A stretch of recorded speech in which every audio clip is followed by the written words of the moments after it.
Okay, next I want to clarify the picture you see on the right bottom corner.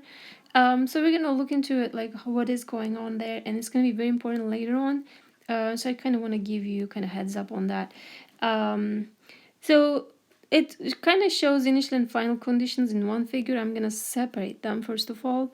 So this is our pulley, okay, and we are choosing a point on it right there.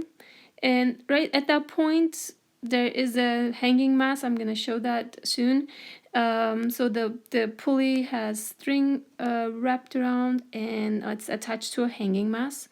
And after a while, that point is gonna be, since the pulley is gonna rotate this way, clockwise, that point is gonna be at the bottom. Okay, so that's kind of what we're seeing here.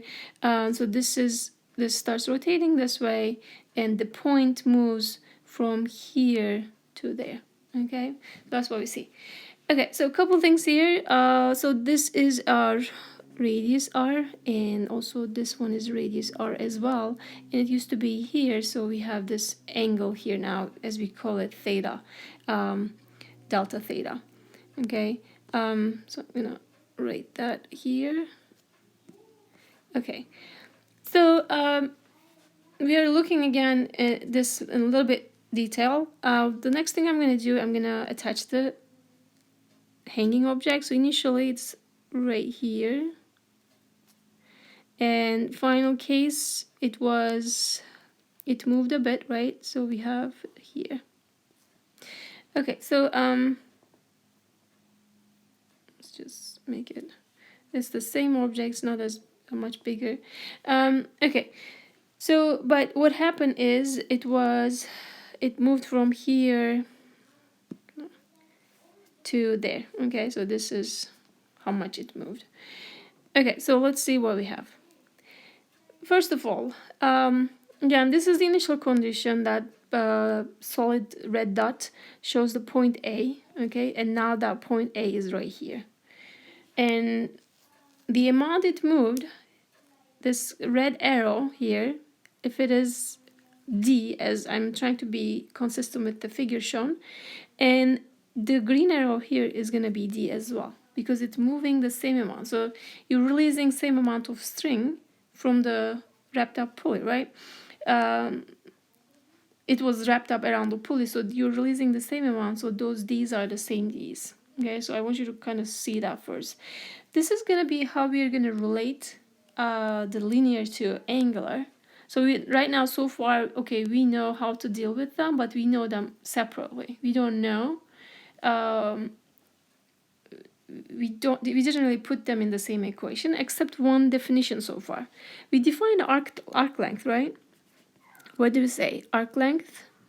We did show it with S. So in this case, I have D, but S and D are the same. So if I write S, what was S? S is R theta, right? So in this case, in my equation, then D is going to be R delta theta, right? So it's going to be, so this is going to be the relation between them. And this is like you're relating arc length and to a linear distance, right, to an angular distance. So this is kind of one of the first equations that we will be using between the linear and the rotational concepts.